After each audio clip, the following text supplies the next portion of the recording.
Hello friends, welcome to my channel everyday Chhaya. આજે આપણે બનાવીશું હેલ્ધી એવા ખજૂરના રોલ, જે ખાવામાં એકદમ ટેસ્ટી હોય છે અને તમે એકવાર બનાવી અને એને લાંબો સમય સુધી તમે ખાઈ શકો છો. તો ચાલો શરૂ કરીએ. અહીં મેં ખજૂર લઈ લીધું છે, જે લગભગ 350 થી 400 ગ્રામ જેટલું છે. એને આવી રીતે આપણે ઝીણું ઝીણું ચોપ કરી લઈશું. બને તો સોફ્ટવાળું જે ખજૂર આવે છે તેનો ઉપયોગ કરવો. મેં આવી રીતે બધું જ ખજૂરને ઝીણું ઝીણું ચોપ કરીને તૈયાર કરી લીધું છે. આપણે હવે એક કઢાઈમાં 3/4 કપ જેટલા સિંગદાણા લઈ લઈશું અને એને આપણે સ્લો ગેસ ઉપર સારી રીતે શેકી લઈશું. અને એવી જ રીતે આપણે તલને પણ શેકી લઈશું. આપણે સિંગદાણાના ફોતરા નીકળી જાય એટલા આપણે એને શેકી લેવા. અહીં મેં સિંગદાણામાંથી ફોતરા કાઢી લીધા છે. તો સિંગદાણા, તલ, બદામ, અખરોટ, પિસ્તા અને કાજુ લઈ લીધા છે. આપણે સિંગદાણાને મિક્સર જારમાં એડ કરી દઈશું અને આપણે એને અધકચરા એવા ક્રશ કરી લઈશું. આપણા સિંગદાણાને આપણે એક બીજા બાઉલમાં કાઢી લઈશું અને એ જ જારમાં આપણે થોડા તલને પણ એવી રીતે ક્રશ કરી લઈશું. એને પણ આપણે એક બાઉલમાં એ જ સેમ ગ્રાઇન્ડર જારમાં થોડા બદામ, પિસ્તા, અખરોટ અને કાજુને એડ કરી લઈશું અને એનો પણ આપણે અધકચરો એવો પાવડર કરી લઈશું. તો આ રીતે મેં ડ્રાયફ્રૂટ્સને પણ અધકચરા એવા ગ્રાઇન્ડ કરી લીધા છે.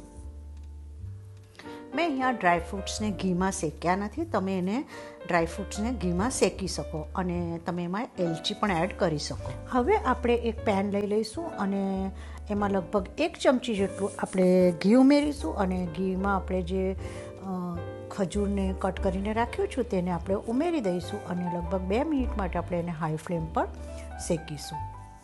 ખજૂર શેકાઈ જશે એટલે એ એકબીજા જોડે ચોંટી જશે. તો આપણું ખજૂર હવે થઈ ગયું છે. તો આપણે ગેસની ફ્લેમને બંધ કરી દઈશું. આપણે હવે મિક્સર જારમાં થોડું ખજૂર, થોડો સિંગદાણાનો ભૂકો, થોડો તલનો ભૂકો અને થોડો જે ડ્રાયફ્રૂટ્સનો ભૂકો કર્યો છે તે એમાં ઉમેરી દઈશું અને 1 થી 2 વાર આપણે મિક્સરને ફેરવી લઈશું, જેથી આપણું બધું બરાબર પ્રોપર મિક્સ થઈ જાય. તમે એને થાળીમાં પણ બધું મિક્સ કરી શકો, પણ આ મિક્સરવાળી રીત મને થોડી ઇઝી લાગે છે. મારે લગભગ 3 વાર આવી રીતે મિક્સરનો ઉપયોગ કરવો પડ્યો છે. આપણે હવે એને મિક્સ કરતા જઈ અને થોડા થોડા એવા ગોળા વાળી લઈશું. જો પ્રોબ્લેમ લાગે તો પાણીવાળો હાથ આપણે યુઝ કરવો. મેં આવી રીતે નાના નાના જે મારા હાથમાં માય એ રીતેના પોર્શન પહેલાં બનાવી લીધા છે અને અહીં મારા 5 રોલ થશે. હવે આપણે એક બટર પેપર લઈ લઈશું અને એના પર એક એક રોલને લેતા જઈ અને એને આપણે ગોળ ગોળ ધીમા હાથે એને આપણે રોલ કરતા જઈશું અને થોડો જે આપણો કાજુ બદામનો ભૂકો છે તે એના પર ઉપર ભભરાવી અને એને આપણે બટર પેપરની મદદથી રોલ કરતા જઈશું. મેં એક રોલમાં ખસખસનો યુઝ કર્યો છે ઉપર ડ્રેસિંગ માટે અને મેં એક રોલમાં જે સૂકું આપણું કોપરું આવે છે તેના છીણનો ઉપયોગ કર્યો છે અને આવી રીતે મેં 3 જાતના રોલ બનાવી લીધા છે.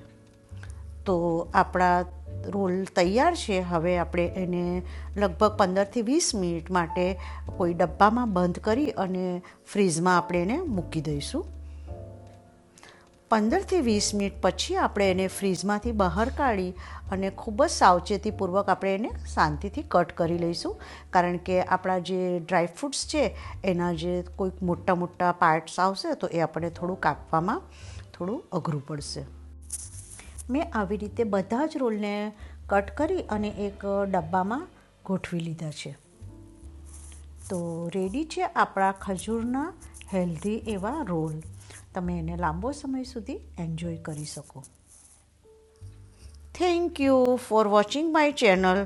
અને જો તમને મારી રેસિપીઓ ગમતી હોય તો પ્લીઝ સબસ્ક્રાઈબ માય ચેનલ.